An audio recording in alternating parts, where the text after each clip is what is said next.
है आज के सेशन की शुरुआत।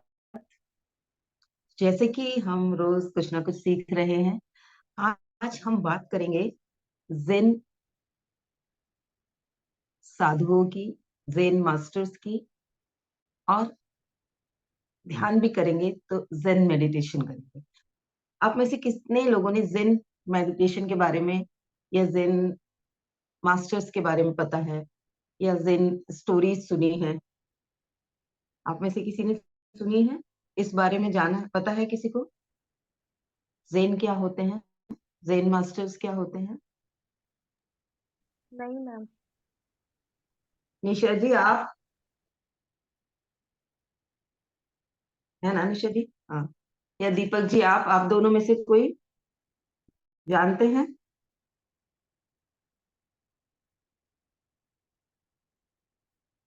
चलिए, जवाब नहीं आ रहा है, इसका मतलब या तो थोड़ी सी व्यस्तता है, या अभी नहीं पता है। तो आज हम जानेंगे जेन, ZEN, जेन।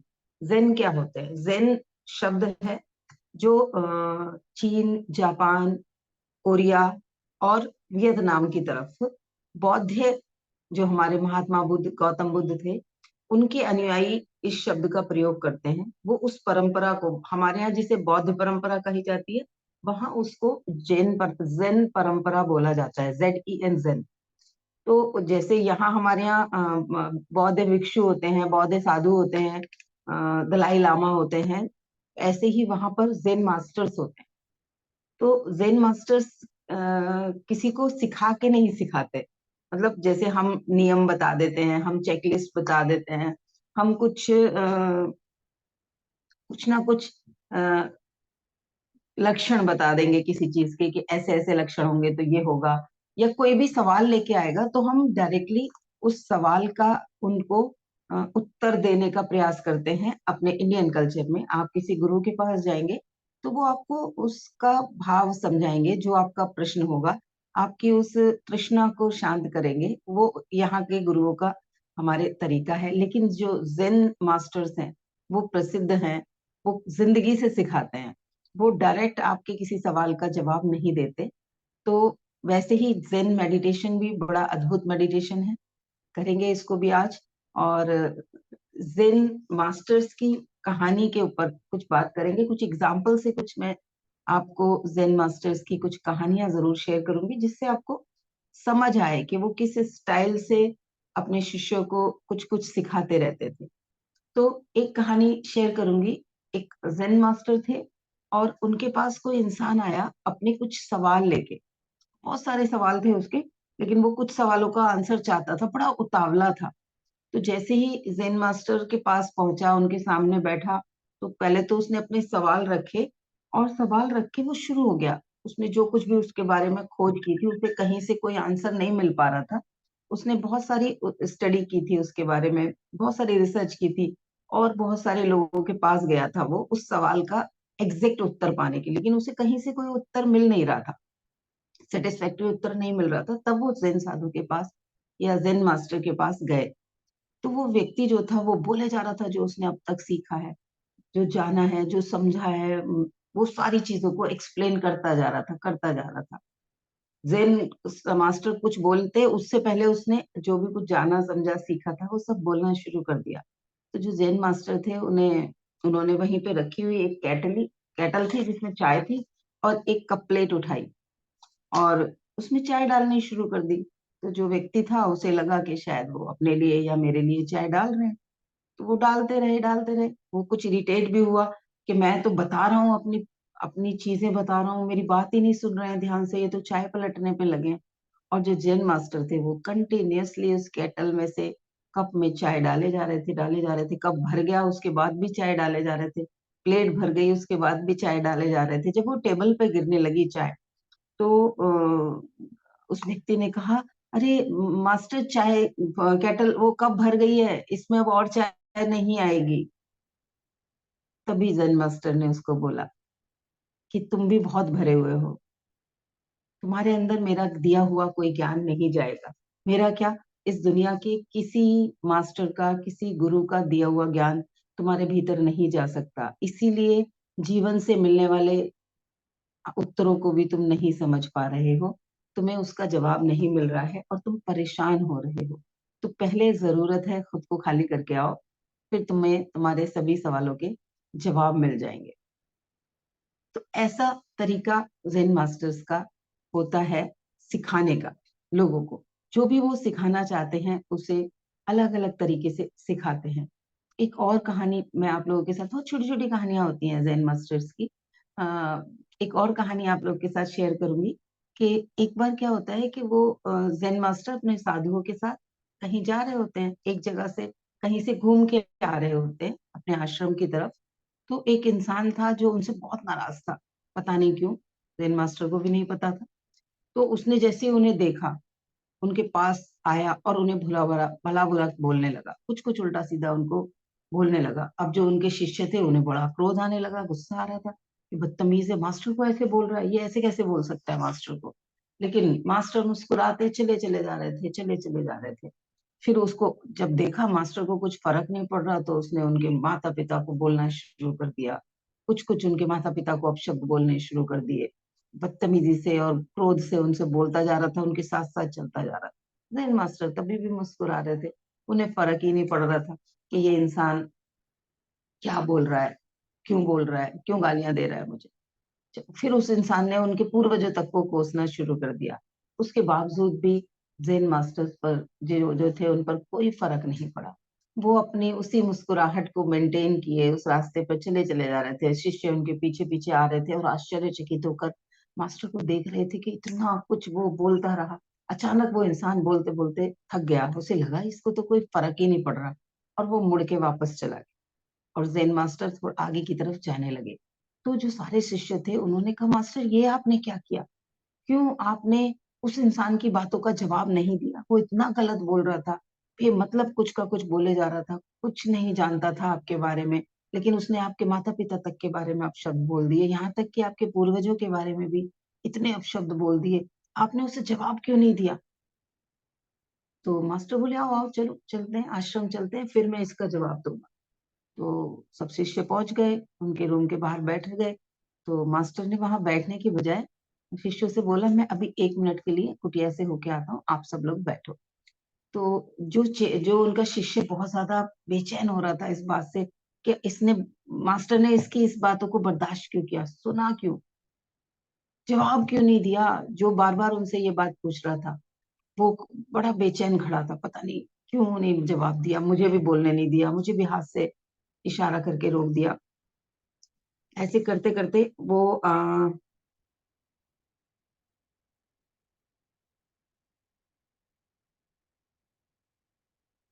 पता नहीं कोई कुछ मैसेज आ रहा है जूम की तरफ से। तो मास्टर अंदर गए और अंदर से एक बिल्कुल मैला कुचैला बदबूदार कपड़ा लेके आए और उसी शिष्य को बोला कि ये अपने स्वच्छ वस्त्र उतारो और लो, इसे पहन के आओ, फिर मैं तुम्हें जवाब देता हूँ। तो वो जो शिष्य था उसने हाथ में पकड़े और एकदम फेंक दिए, क्योंकि वो गंदे थे, धूल भरे, बदबू भरे, वो बहुत सड़े हुए वो कपड़े थे, तो उसने ऐसे एकदम से फेंक दिया हाथ में से। तो मास्टर ने कहा कि क्यों भाई, क्यों फेंक दिया, इसको पहना क्यों नहीं तुमने। तो वो बिल्कुल निरुत्तर था कि अब मैं क्या बोलूं, मैंने तो मास्टर की भी इंसल्ट कर दी, उनकी दी हुई चीज नहीं पहनी।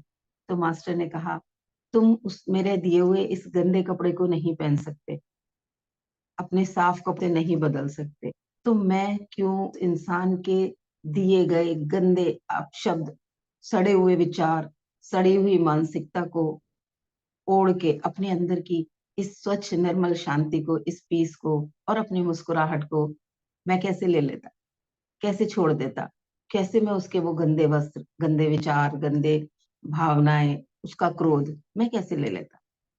वैसे ही मैंने उसको नहीं लिया और उसको जाने दिया, जैसे तुमने विदिन कुछ पल उसको फेंक दिया हाथ में लेते ही उस गंदे वस्त्र को, मैंने तो लिए ही नहीं क्योंकि मुझे वो नहीं चाहिए थे। तो ज़ेन मास्टर्स इस तरीके से हमें जिंदगी की सीख देते रहे हैं। आप अगर नेट पे डालोगे आपको बहुत सारी कहानियां मिल जाएंगी। इन फ्यूचर मैं और भी कुछ कहानियां शेयर करूंगी। एक और कहानी मुझे याद आ रही है, मैं वो भी आप लोगों के साथ शेयर करूंगी, क्योंकि ये कहानियां ऐसी हैं जो एक स्ट्रॉन्ग मैसेज हमें दे जाती हैं। और जब हम किसी मैसेज को कहानी के थ्रू सुनते हैं तो हमें वो बहुत लंबे समय तक याद रहती है। अगर मैं वैसे ही कह दूं कि जो कोई इंसान भरा हुआ है, उसमें पहले से ही बहुत नॉलेज है, उसको और कोई क्या ज्ञान देगा, सब जानते हैं, सबने सुना हुआ है। लेकिन वो हो सकता है थोड़ी देर बाद कोई जिसने पहली बार सुना हो वो भूल जाए। लेकिन जो कैटल की स्टोरी थी, जो एक कैटल और कप की स्टोरी थी, उससे उस इंसान को हमेशा याद रहेगा। तो एक और कहानी मैं आपके छोटी सी शेयर करूंगी कि एक जेन मास्टर थे, बहुत वृद्ध हो रहे थे। उनका बहुत बड़ा आश्रम था और उस आश्रम में बहुत सारे शिष्य रहते थे जो उनकी दी हुई शिक्षाओं को बहुत अच्छे से अपनी जिंदगी में अमल करते थे। वो ध्यान, पूजा, जप, तप सब कुछ करते थे। जैसा खान पान उन्होंने बताया था सब वैसा ही करते थे। और एक शिष्य था जो आश्रम में रहता था, कभी जो मन में आया कर लिया उसने, कभी तप कर लिया, कभी ध्यान कर लिया, कभी जब मन हुआ तब पूजा कर ली, नहीं तो नहीं करी। और बहुत बड़ा शराबी था, डेली शराब पीता था। लेकिन गुरु का शिष्य था, आश्रम में ही रहता था। और क्योंकि जो जेन मास्टर्स हैं उनका तरीका अलग होता है ठीक करने का, तो वो उसको अपने तरीके से देख रहे थे। तो वृद्ध हो गए बहुत ज्यादा, और अब लगने लगा कि किसी भी पल उनकी मृत्यु हो सकती है, वो इस दुनिया को छोड़कर जाने वाले हैं। तो अब जो समय था वो था कि किसको उत्तराधिकारी बना के जाएंगे, गद्दी पे कौन बैठेगा, कौन उनका जो पद है वो संभालेगा और आगे आने वाले लोगों को उनकी तरह वो ज्ञान दे पाएगा, वो गाइड कर पाएगा मास्टर की तरह। तो एक शिष्य था जो बहुत बुद्धिमान था, बहुत नियम से चलता था, सब समय से सारी चीजें करता था, उसे सब कुछ पता भी था। आश्रम की पूरी व्यवस्था उसको उसको पता थी कि कैसे आश्रम की व्यवस्था चलती है। तो सब अनुमान लगा रहे थे कि वही जो शिष्य है, जिन मास्टर जाते जाते उसी शिष्य को अपना उत्तराधिकारी घोषित करने वाले हैं। और एक दिन अचानक अ, मास्टर ने उस शराबी को अपने रूम में बुलाया, उससे कुछ बातचीत की, और बातचीत करने के बाद उसको ही अपना सारा ज्ञान दे दिया, जो गुरु ज्ञान दे के आगे गद्दी देते हैं। वो सारा रहस्य उसे बताया और उसे अपना उत्तराधिकारी घोषित कर दिया। तो बाकी जो शिष्य थे वो विरोध में आ गए कि मास्टर ये आपने क्या कर दिया, अब हम इससे सीखेंगे, अब ये हमें सिखाएगा जिसने पूरे जीवन कुछ नहीं किया, तो आपने ऐसा क्यों किया। जो वो मास्टर थे उन्होंने बोला कि इस शिष्य को मैं बहुत अच्छे तरीके से जानता हूँ। क्यों? क्योंकि इसकी अच्छाइयां और बुराइयां सब मुझे पता है। तुम सारे अपनी सिर्फ अच्छाइयां मेरे सामने प्रदर्शित करते रहे हो, तुम्हारे भीतर की जो बुराइयां हैं उन्हें तुमने पर्दा डाल रखा है, उन्हें तुमने छुपा रखा है। तुम्हारा कोई दूसरा रूप मुझे दिख रहा है। जब तुम्हारा असली रूप मुझे दिख ही नहीं रहा तो मैं तुम्हें कैसे पहचानूंगा, समझूंगा कैसे। तो जिसको जिसकी अच्छाइयां भी पता थी, बुराइयां भी पता थी, उसको मैं अपने ज्ञान को सही तरीके से दे सकता हूँ, उसे सावधानियां भी बता सकता हूँ, और उसे उसकी खूबियों को कैसे इस्तेमाल करना है वो भी बता सकता हूँ। तो इसीलिए, क्योंकि मैं इसे सबसे अच्छे से पहचानता था, इसे अपना ज्ञान दिया, इसे मैंने आज से अपना उत्तराधिकारी घोषित किया है। ये तरीके होते थे जेन मास्टर्स के। आज भी वहाँ हैं कुछ जेन मास्टर्स जो इस तरीके से, जैसे हमारे यहाँ आध्यात्मिक गुरु हैं, ध्यान गुरु हैं, हमारे यहाँ धर्म के लिए बहुत सारे लोग हैं अलग अलग धर्मों में, जो जिन्हें मास्टर की तरह पूजा जाता है, गुरु की तरह जाना जाता है। वैसे ही आप अगर आज भी कोरिया, जापान या चीन जाएंगे या वियतनाम जाएंगे तो वहां पर आपको अभी भी जेन मास्टर्स मिल जाएंगे। तो ऐसे पद्धति होती है जेन मास्टर्स की, अपनी शिक्षाओं को अपने आसपास के लोगों तक पहुंचाने की। मेथड कैसा लगा जेन मास्टर्स का? ये कला आ जाए तो जीवन कितना सहज हो जाएगा। सीखने वाले को भी हम जो सिखाना चाहते हैं वो सीख पाएगा। जब हम कर करके किसी को कुछ सिखाते हैं तो उसे बहुत जल्दी आता है। आप बच्चे को बोलो कि आपने महात्मा गांधी जी की कहानी सुनी होगी ना, कि एक महिला उनके पास आई कि मेरा बच्चा दिन भर गुड़ खाता रहता है और इसे गुड़ नुकसान देता है, ये गुड़ नहीं छोड़ता, आपको बहुत मानता है, छोटा सा बच्चा है लेकिन आपको बहुत मानता है, आप इसे मना कर दो कि ये गुड़ ना खाए। तो गांधी जी ने उसको बोला था कि जाओ तुम 15 दिन के बाद आना, मैं 15 दिन के बाद इसे बोलूंगा। माँ चली गई, और 15 दिन के बाद जब वो माँ उस बच्चे को लेके आई तो गांधी जी ने उस बच्चे को बोला कि बेटा गुड़ ज्यादा नहीं खाते, ज्यादा गुड़ खाना स्वास्थ्य के लिए हानिकारक है, तो तुम कभी कभी खा लिया करो, रोज रोज दिन भर गुड़ मत खाया करो। और बच्चे ने सहमति में सर हिला दिया और मान गया। तब माँ ने गांधी जी से पूछा कि ये बात तो आप उस दिन भी कह सकते थे, आपने 15 दिन पहले मुझे जब मैं आई थी तब इसको ये ज्ञान क्यों नहीं दिया। तो गांधी जी बोले, उस वक्त मुझे भी गुड़ खाने की लत थी, मैं भी बहुत गुड़ खाता था। तो पहले मैंने खुद को देखा कि क्या मैं अपने आप को कंट्रोल कर पाऊंगा, क्या मैं ये गुड़ छोड़ पाऊंगा, क्या ये गुड़ की जो लालसा है, गुड़ खाने की जो तलब मुझे होती है, लत मुझे लग गई है, क्या मैं खुद को इससे बचा पाऊंगा। तो अगर मैं बचा पाया तभी मैं उसे मना करूंगा, ताकि मैं उसे तरीके बता पाऊं। तो ये जब हम कर करके किसी चीज को करते हैं, बच्चों को भी देखो आप, हर परिवार में बच्चे मतलब कास्ट के हिसाब से, अगर हम अपने इंडिया में तो कास्ट का बहुत है, हर कास्ट का अपना एक सिस्टम होता है।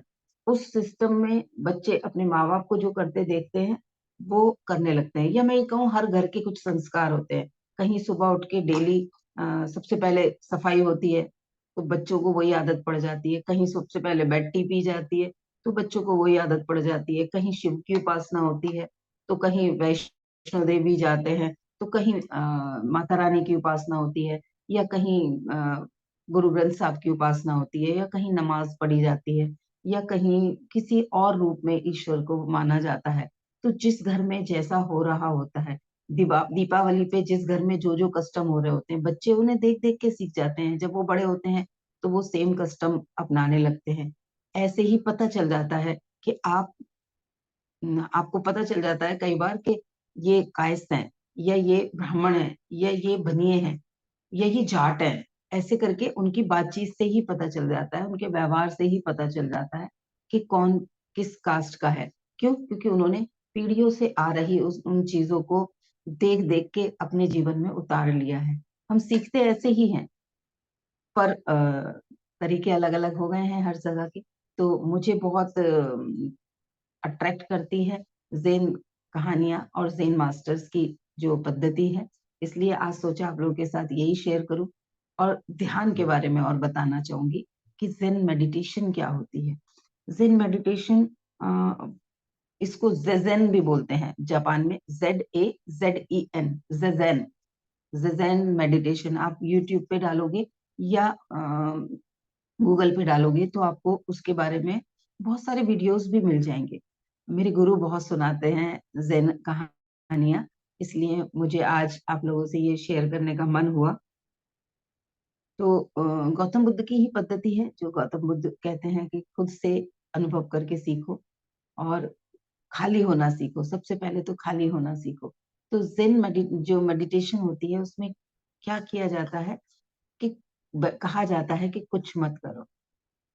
zen मेडिटेशन में कहा जाता है मेडिटेशन की नहीं जाती, मेडिटेशन होना होता है। आपको सिर्फ वहां पर उपस्थित होना होता है।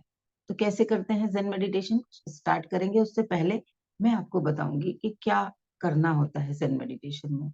आरामदायक मुद्रा में बैठेंगे, उसमें सहजता से, बिल्कुल कोई जोर जबरदस्ती नहीं। कहीं पे कुछ पेन वगैरह अगर है तो उनको हमें बहुत ज्यादा ध्यान नहीं देना। हाँ है, बस है। अगर यहाँ पेन हो रहा है, अरे वाह अच्छा यहाँ पेन है, ये उसको रिकॉग्नाइज करके ऑब्जर्व करना है। फिर उसके बाद में सांसों को भी ऑब्जर्व करना है। सांसों के बाद में अपने विचारों को ऑब्जर्व करना है, कौन कौन से विचार आ रहे हैं। उन विचारों के साथ साथ आसपास से आती हुई आवाजों को ऑब्जर्व करते रहना है, सिर्फ देखते रहना है। कोई मंत्र की जरूरत नहीं होती उसमें, किसी म्यूजिक की जरूरत नहीं होती, किसी विशेष आसन की जरूरत नहीं होती, किसी विशेष स्थान की जरूरत नहीं होती, और किसी विशेष निर्देश की भी जरूरत नहीं होती। किसी किसी भी निर्देश की जरूरत नहीं होती कि कोई आए। जैसे गाइडेड मेडिटेशन होती है, तो मैं गाइड करती हूँ और आप लोग मेडिटेट कर रहे होते हैं मेरे साथ साथ, उसकी भी जरूरत नहीं होती। जेन मेडिटेशन में किसी का कोई मैसेज आया हुआ है आप लोगों में से? गुड मॉर्निंग लिखा हुआ है निशा जी ने, थैंक यू। गुड मॉर्निंग आपको भी। तो ऐसे करके जन ध्यान करते हैं। तो ये 10 मिनट का ध्यान होगा जो हम करेंगे। इसमें मजेदार बात यह है कि आप अपनी आंखें आधी खुली भी रख सकते हैं और पूर्ण रूप से बंद भी कर सकते हैं। जेन मेडिटेशन में जरूरी नहीं कि हम बंद आंखें करें। और आज जैसे मैं बता रही हूँ, आप इसे करिएगा बाद में दिन में एक बार जरूर। और कहाँ करिएगा? कहीं पार्क में बैठ जाइएगा जाके, जो आपके घर के आसपास छोटा सा पार्क हो, वहां बैठ जाइएगा जाके, क्योंकि वहां अलग अलग तरीके की आवाजें भी आ रही होंगी, लोग चलते फिरते भी दिख रहे होंगे, हवा भी चल रही होगी, सब कुछ होगा। आज तो बंद कमरे में है, तो नेचर के पास रहना सिखाते हैं। जेन पद्धति जो है वो हमें दिख सिखाती है कि ज्यादा से ज्यादा कैसे नेचर के टच में रहा जाए। अगर आप जापानी पद्धति सीखेंगे, जापान की बहुत सारी टेक्निक है मेडिटेशन के अलावा भी, जो लाइफ को सहज बनाना सिखाती हैं, हमारी कैसे लाइफ हमारी और सहज बने। उसमें भी कई सारी पद्धतियां ऐसी हैं जो नेचर के साथ कनेक्ट करना सिखाती हैं, सरेंडर करना सिखाती हैं। तो सभी एक सहज मुद्रा में बैठेंगे, आरामदायक मुद्रा में। आंखों को आधा खुला रख सकते हैं या पूर्ण रूप से बंद, आपकी इच्छा है। जैसा विचार आ रहा है वैसा करें।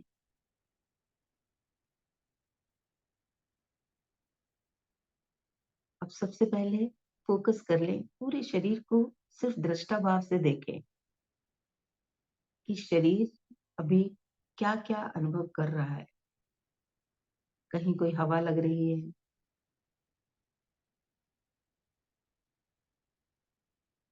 हवा की ठंडक महसूस हो रही है, मे भी कहीं रोंगटे खड़े हो रहे हैं, खारिश आ रही है, कहीं कुछ अकड़न जकड़न है, कोई दर्द है। खारिश मतलब खुजली, इचिंग। पूरे शरीर को ऑब्जर्व करें, आंखें आधी खुली हुई रखें। मैं यही सजेस्ट करूंगी कि आंखों को आधा खुला, जैसे बौद्ध हमारे गौतम बुद्ध की आंखें होती हैं, उसी भाव में रखें।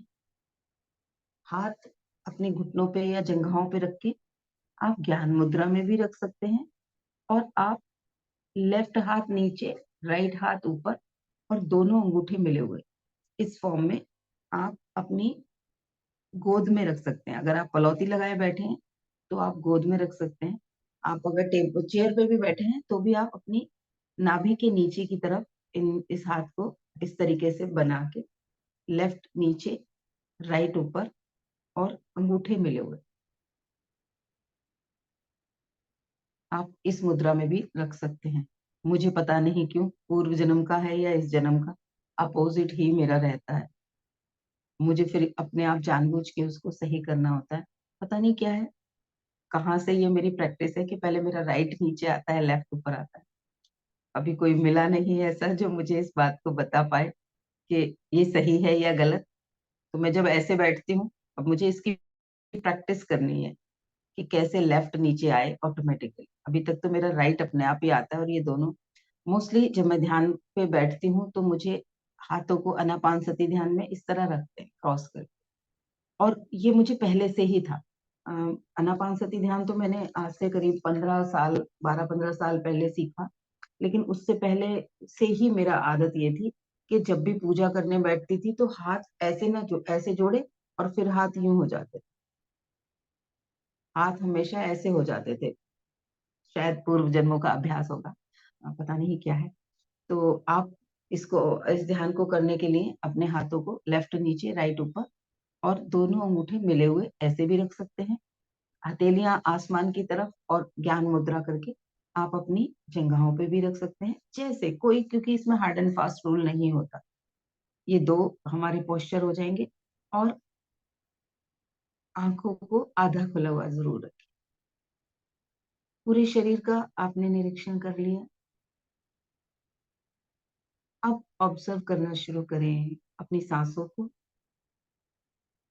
सहजता से, दृष्टा भाव से देखते रहें आती जाती सांसों को, उनकी लेंथ कितनी डीप जा रही है, कितनी उथली हैं, ये ऑब्जर्व करेंगे और उनकी गर्माहट को ऑब्जर्व करेंगे।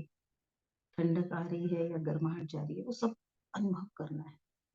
मैं निर्देश देना बंद कर दूंगी और 1 मिनट के बाद फिर आप इसे करते रहेंगे।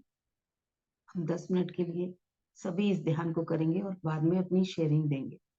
और उसके बाद में, सांसों के बाद में, हमें मन के अंदर आने वाले विचारों को सिर्फ ऐसे देखना है जैसे आप सड़क के किनारे किसी बेंच पे बैठे हैं और आने जाने वाले लोगों को आप सिर्फ देख रहे हैं। ये गया, अच्छा ये और आया, एक और आया। सिर्फ इस तरीके से देखते रहना है अपने विचारों को, उनके साथ उलझना नहीं है। कोई विचार अगर आपको उलझाए भी तो वापस आना है जल्दी। ठीक है। ये तीनों चीजें हमें करनी है। शुरुआत करेंगे शरीर को ऑब्जर्व करने से।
सभी चेतना में आएंगे।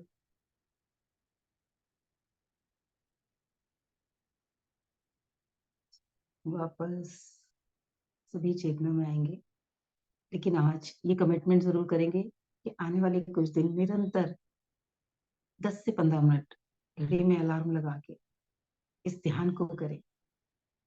कहीं भी बालकनी में बैठ जाइए, पार्क है तो पार्क में बैठ जाइए, अपनी छत पे बैठ जाइए सुबह सुबह या दिन ढले। धूप में नहीं कहूंगी बैठने को, अभी तो वैसे बैठ भी सकते हैं कुछ जगहों पे, मौसम बहुत अच्छा है। लेकिन करिएगा। और मैं चाहूंगी कि जो भी करें रेगुलर, वो इस ध्यान को करके जो भी अनुभव आए, जो भी विचार आपको आए, वो जरूर आके इस वीडियो पे कमेंट करेंगे, ग्रुप में जरूर बताएंगे आप। और अभी अभी जो भी हमने जितने पलों के लिए भी ये ध्यान किया, क्योंकि ध्यान करते वक्त मैंने अलार्म नहीं लगाया था, मुझे भी नहीं पता चला कितने मिनट के लिए बैठी। क्योंकि मैं जब करती हूँ तो 15 मिनट मैं अलार्म लगाती नहीं हूँ, और कई बार जब उठ के देखती हूँ तो 1 घंटा, 1.5 घंटा, 2 घंटा हो गया। तो कैसा अनुभव रहा, क्या क्या हुआ, वो बताएं, जरूर बताएं, शेयर करें। अनम्यूट करिए प्लीज।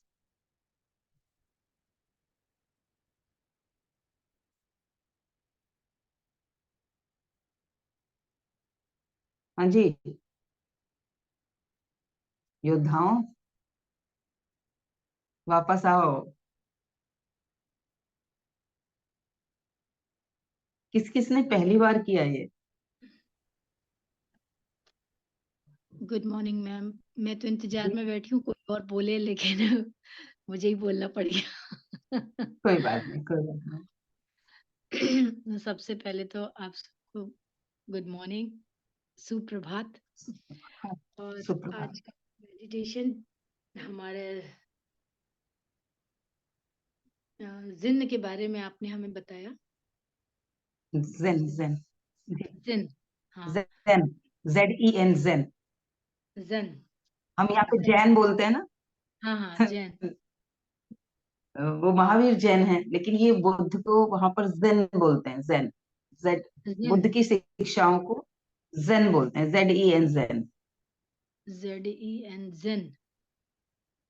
हाँ, तो वैसे मैंने, जैन बोलते हैं, ZAZEN, लेकिन उसको शॉर्ट फॉर्म में ZEN बोलते हैं ज्यादा, ऑल ओवर वर्ड। लेकिन जो उनका एक्चुअल वर्ड है, उसका मतलब होता है जजैन।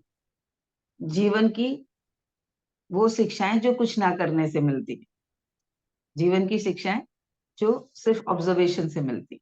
ऑब्जर्वेशन से, जी। ऑब्जर्वेशन से भी बहुत सारी शिक्षाएं हमें मिल जाती हैं। तो आज का सेशन जी। मुझे बहुत अच्छा लगा, क्योंकि छोटी छोटी बातें हैं जो कि हमें स्टोरी के माध्यम से काफी लंबे समय तक याद रहती हैं। और ये बहुत अच्छी टेक्निक है, हमें ये टेक्निक को फॉलो करना चाहिए। और इस तरह जी। से हम काफी सारी बातों को अपने माइंड में रख सकते हैं। और जो आज हमने टेक्निक मेडिटेशन में सीखी है, वो बहुत ही शानदार जी। लगी मुझे। क्योंकि हर बार हम मेडिटेशन में सांसों का आना और सांसों के जाने के बारे में ध्यान करते हैं। आज जो हमने इसका मनन किया, ध्यान दिया, कि हमने वो चीजों पे कंसंट्रेशन किया कि अब मैं देखती हूँ मेरे दिमाग में कौन सा विचार आया। क्योंकि मुझे वही ऑब्जर्व करना था आज। तो मैंने देखा कौन सा विचार आया। तो मैं इतनी ज्यादा उसके ऊपर कंट्रोल फिक्स करा कर रखा था मैंने, कि कसम से कोई भी विचार आ ही नहीं पाया। कोई भी विचार नहीं आया। वाह।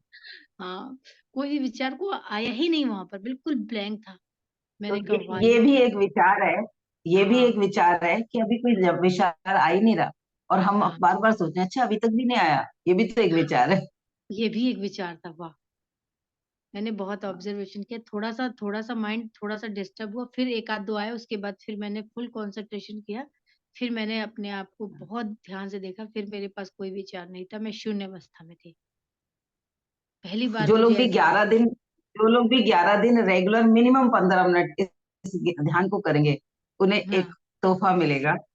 एक ऐसा ज्ञान ध्यान और सिखाऊंगी जो और बेहतरीन अनुभव करेगा, लेकिन होगा उन्हीं को जो रेगुलरली दिन में अपना अपना सहूलियत का समय निकालो, मिनिमम 10 से 15 मिनट इस ध्यान को करो, और अपना एक्सपीरियंस मुझसे जो लोग शेयर कर देंगे कॉल पे या ऑडियो फॉर्म में, कि आज हमने ध्यान किया और आज हमें ऐसा ऐसा अनुभव हुआ, जो भी हुआ हो। कंटिन्यूअसली आप 11 दिन करो, 10 दिन करो, 11वें दिन मैं एक अलग ही ध्यान आपको सिखाऊंगी। लेकिन वो सिखाना तभी हो पाएगा जब आपको 11 दिन, 10-11 दिन की प्रैक्टिस होगी। कंटिन्यूअसली कितने मिनट के लिए करना है, कुछ ऐसा फिक्स टाइम है? 10 मिनट, 10 से 15 5 मिनट? मिनट कर लो, बहुत है। 10 से 15 मिनट कर लो, उससे ज्यादा समय मिलता है तो ज्यादा कर लो, मिनिमम बोल रही हूँ 10 से 15 मिनट। ओके ओके ओके, 10 से 15 minute, okay. I will try, मैं उस कोशिश करूंगी करने की। 10 से 10, जरूर। 10 दिन तक। मैं इस बात का मतलब गारंटी ले लेती हूँ कि जो जो करेगा उससे जी। बहुत अलग अनुभव होंगे, और वो अनुभव इतने वैल्यूएबल होंगे कि हो सकता है बहुत सारी समस्याओं के समाधान निकाल लाओ, वाह। बहुत सारी समस्याओं का। और कोशिश एक करूँ। अलग ही स्ट्रॉन्ग स्ट्रॉन्ग निशा बन जाओ। अलग टाइप, ओ। अलग सी स्ट्रांगनेस आएगी। वैसे भी आप स्ट्रांग हैं, वीक नहीं हैं, लेकिन और ज्यादा का लालच तो सबको रहता है ना, थोड़ा और मिल जाए। हाँ हाँ। नहीं, वो चीज होता चाहिए है। जो मेरे पास नहीं है, उससे कनेक्ट होना चाहती हूँ ना मैं। तो हाँ ऑब्वियसली मुझे वही मिलेगी जो मेरे पास नहीं होगी, और अनुभव भी तभी तो हाँ होगा मुझे, उसी चीज का अनुभव हाँ होगा। तो मैं हाँ चाहूंगी कि उस क्षेत्र में जाऊं और उस चीज को अनुभव करूं जो आप भी आपके पास है। आप कह रहे हैं ना कि कुछ है। हाँ, जरूर बिल्कुल। जरूर। तो ये जो मैंने उसे मैं आपसे शब्दों में पूछा। नहीं बता पाऊंगी, हाँ इसलिए हाँ मैं बता नहीं सकती, अनुभव से ही आएगा। और उसके हाँ बाद बस एक छोटा सा मेडिटेशन कराऊंगी, जिससे आपको वो अनुभव आएंगे, और सबको अलग आएंगे। जरूरी नहीं है जो मुझे आए हैं वो आपको आए, लेकिन वो हाँ हाँ। अद्भुत होंगे, सबको अलग आएंगे। ओके। बाकी लोगों का क्या अनुभव हो रहा आज का?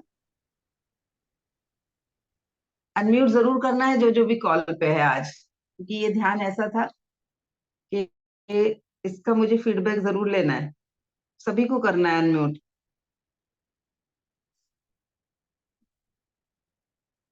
जल्दी, क्योंकि कॉल का गुड समय भी पूरा हो रहा है। जी hello. Uma ji. Good morning. हाँ जी उमा जी। जी। आज तो गुड ध्यान तो है मॉर्निंग। और मन भटक रहा था कहीं ना कहीं, मतलब दिमाग में कई तरह के विचारधारे आ रहे थे। पहली बार अच्छा। करा है हाँ हाँ। तो उतना तो ध्यान नहीं हुआ पाया जितना होना चाहिए था। हो कुछ क्या रहा था वो बताओ। मतलब माइंड कुछ हो क्या बातों रहा पे था? घूम रहा था, जो कुछ थोड़ी सी कहते हैं कि परेशानियां हैं, जो कुछ भी उन पे ज्यादा घूम रहा था बार बार। बढ़िया बढ़िया, अच्छी कोशिश बात है। करती, हाँ, गुड कोशिश न्यूज है। करती हूँ कि गुड वो न्यूज चीज है। हट जाए दिमाग से, पर हटती नहीं है वो। गुड न्यूज है, कंधा ठोको, मेरा दिमाग चल रहा है। ये गुड न्यूज है। ठीक है, खुद को कहो, यस, चलता है मेरा दिमाग। अब उसको सही दिशा में चलाना है बस, है ना। अभी वो जी। अपने मन से भाग रहा है, हाँ अपने मन जी। से इधर उधर दौड़ रहा है। बस हाँ उसे जी। मुझे सही डायरेक्शन में जाने की आदत डालनी है। चल रहा है, ये पहला गुड न्यूज हो गया। ठीक है ना। ठीक बॉसों है। का नहीं चल रहा होता। तो आपका चल रहा है, ये आपके लिए गुड न्यूज है, बस उसे सही डायरेक्शन में चलाना। ठीक है। मेरे कहने से 10 दिन करो इसे, अलार्म लगा के कर लो अगर लगता है तो 10, क्योंकि शुरुआत में क्या होगा, ऐसे लगेगा बहुत देर से बैठी हूँ, और जब वो हम्म। करने लगोगे तो समय का ही नहीं पता चलेगा उसको। जब आप हाँ। रेगुलर करने लगोगे तो आप बैठोगे 10 मिनट के लिए, और आपको लगेगा कि अभी तो 10 ही मिनट हुए होंगे, और जब आप फोन उठा के देखोगे कितने बजे बैठी थी, और अरे 1.5 घंटा हो गया मुझे, और बड़ा आनंद होगा। कोई उस समय आप करेंगे तभी पता चलेगा, इसको मैं शब्दों में नहीं बता पाऊंगी, करके हाँ देखिए। जी, जरूर करूंगी। जी। जी। बाकी और लोग कौन कौन है जो बोलना नहीं चाह रहा? जल्दी जल्दी अनम्यूट कर दो भाई, वीडियो लंबा हो जाएगा। यूट्यूब वाले सोचते हैं इतना लंबा वीडियो नहीं देखते। हेलो। चलिए। हाँ ज्योति। मेरा तो नहीं हुआ आज, क्योंकि कुछ ऐसी दिक्कत हुई है, मैं भी बता दूंगी आप। अच्छा। पूरा ओके। दिमाग उस तरफ ही लगा पड़ा था। मैं भी ओके, चलो कोई बात नहीं, जूम के बाद में अगर हाँ, कंफर्टेबल तो होगी तो कॉल कर बीच बीच में फ्लो लेना है। टूट जाता है। सिग्नल कटते हैं ना यहाँ, तो बीच बीच में फ्लो टूट जाता है। कोई बात नहीं, कोई बात नहीं। चलो, सुनीता जी, आप कर पाए ध्यान? हो सकता है शायद वो भी अनम्यूट करने की सिचुएशन में ना हो। हेलो, कहीं बाहर हैं आज वैसे भी वो। हेलो। कोई बात नहीं। हाँ सुनीता जी। हाँ मैम, किया है। कर चेंजेस तो पाई? है मैम, पहले से बहुत चेंजेस है। हाँ जी मैम। आज क्या अनुभव हुआ? आज आज ध्यान किया तो क्या क्या अनुभव हुआ? फील हाँ जी। मैम, ये फील किया कि चेंजेस तो आ रहे हैं लाइफ में, और ओके, खुश हूँ उन चेंजेस से। बढ़िया बढ़िया। कभी कभी भटक जाता है, अब ये लेकिन ये जो, लगता है कि नहीं, अब वापस नहीं जाना उस पर, छोड़ दो उन चीजों को वहीं पर, आगे बढ़ जाओ। बस धीरे धीरे क्या होगा, देखो सिचुएशन और आसपास के लोग वो नहीं बदलेंगे। वो बदलेंगे थोड़ा बाद में, जब हमारे भीतर वो बदलाव आएगा तो वो थोड़े थोड़े वो भी बदलने शुरू हो जाएंगे और परिस्थितियां भी बदलनी शुरू हो जाएंगी। पहले क्या है, हम जब इस रेगुलर प्रैक्टिस में जाते हैं तो हम हमारे आसपास की चीजों का फर्क हमारे ऊपर पड़ना कम हो जाता है, प्लस हमारे रेस्पॉन्सेस बदल जाते हैं। जैसे वो जेन मास्टर थे, वो गालियां दे रहा था, वो अपशब्द बोल रहा था, लेकिन उन पे कोई फर्क नहीं पड़ रहा था, क्योंकि उन्होंने समझ लिया था कि हाय कितने पेन में है, बेवजह मुझे गलत बोल के अपना अपने आप को दुखी कर रहा है। ये चाह रहा है मुझे दुखी करना, लेकिन खुद दुखी हो रहा है। उन्होंने वो समझ लिया होगा, तो उन्हें फर्क नहीं पड़ रहा था। तो वैसे ही हमें भी उन परिस्थितियों में हम विचलित नहीं होंगे, लोगों के व्यवहार से हम विचलित नहीं होंगे, और हम पीस में होंगे। और हमारी पीस देख के कई बार सामने वाला चुप हो सकता है वो परेशान करना छोड़ दे, जैसे वो गालियां देना छोड़ दिया था। हो सकता है उसे भी लगे कि ऐसा क्या मिल गया इसे कि ये शांत है, मेरा इतना परेशान करने पे भी परेशान नहीं हो रही, तो वो भी वो ढूंढने लग जाए। तो हो सकता है हम निमित्त बन जाएं उसके जीवन में भी वो बीज बोने के लिए, कि वो भी अपने जीवन में उस क्रोध, गुस्से, इरिटेशन या जो भी कुछ ऐसा है जो अनवांटेड है उसके भीतर, वो उसे छोड़ के सही रास्ते पे चला जाए, जो उसके लिए क्योंकि इस जगत में सब सारी आत्माओं के लिए एक ही रास्ता सही है, कि हम सहज, सरल, निर्मल और बिल्कुल शुद्ध हो जाएं, जैसे हम थे जब पैदा हुए थे, हम वैसे होके अगर जीवन जी रहे हैं। तो जाते वक्त अगर हमारे साथ में बहुत सारे काश हैं, बहुत सारे दुख हैं, बहुत सारी चिंताएं हैं, बहुत सारे तनाव हैं, बहुत सारी ईगो है, बहुत सारे हर्ट है इस दुनिया से जाते वक्त, तो हम वो बोझ लेके जाएंगे और अगला जन्म या आगे की यात्रा बहुत पेनफुल होगी। तो हम जो यहाँ सीखने आए हैं वो सीखें और बस वैसे ही खाली हो जाएं जैसे आए थे, उसी रूप में जैसे ईश्वर आनंद में रहता है, हम भी उसी आनंद में रह पाए। ये थोड़ी अलग डायरेक्शन की बातें हो गई अब चेतन से। तो आध्यात्म अलग यात्रा है, चलेंगे उस पे भी, और जब उस पे चलेंगे तो बहुत आनंद आएगा। यस मैंने मैम, उसे अनुभव किया। ये पूछना चाहती हूँ मैं कि विचार आने चाहिए या विचार पर कंट्रोल सीखना चाहिए, क्या क्या बेहतर होता है इसमें? इसमें तो सिर्फ ऑब्जर्व करना है। एक सेकंड, मेरी कॉल बेल बजी है, मुझे गेट खोल के ओके ओके। बाकी लोग सोए हुए हैं।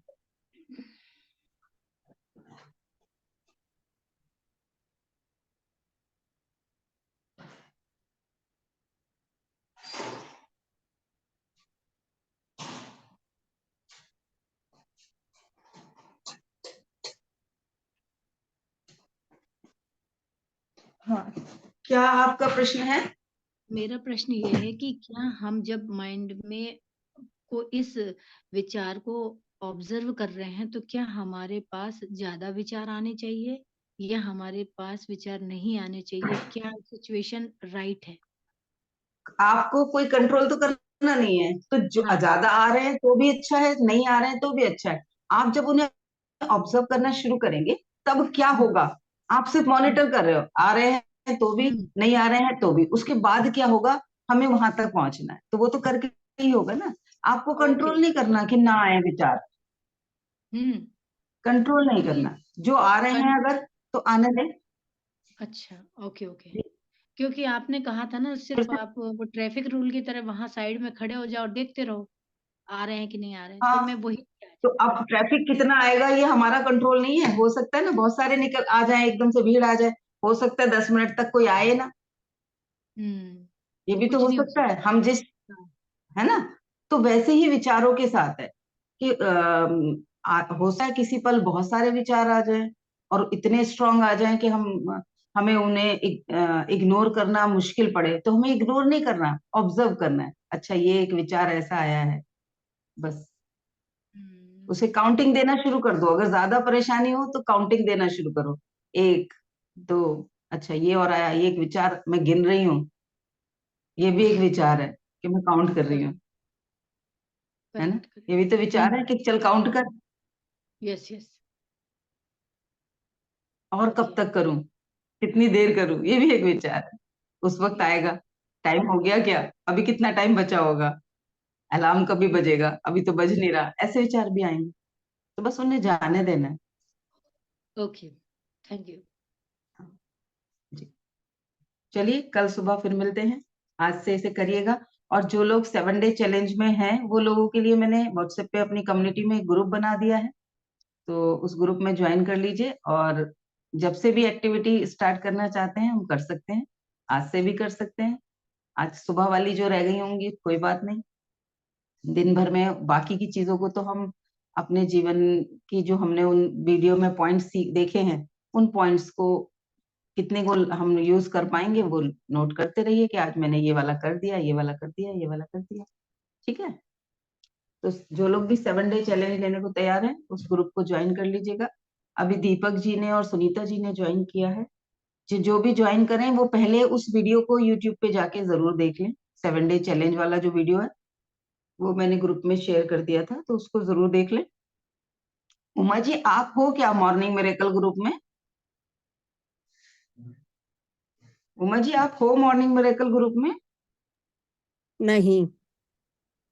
चलो आप, मैं ऐड कर दूंगी, आ जाओ। ठीक है। चलिए मिलते हैं कल सुबह फिर 7 बजे। Okay, thank you so much. आपका दिन थैंक यू शुभ जी। और मंगलमय हो।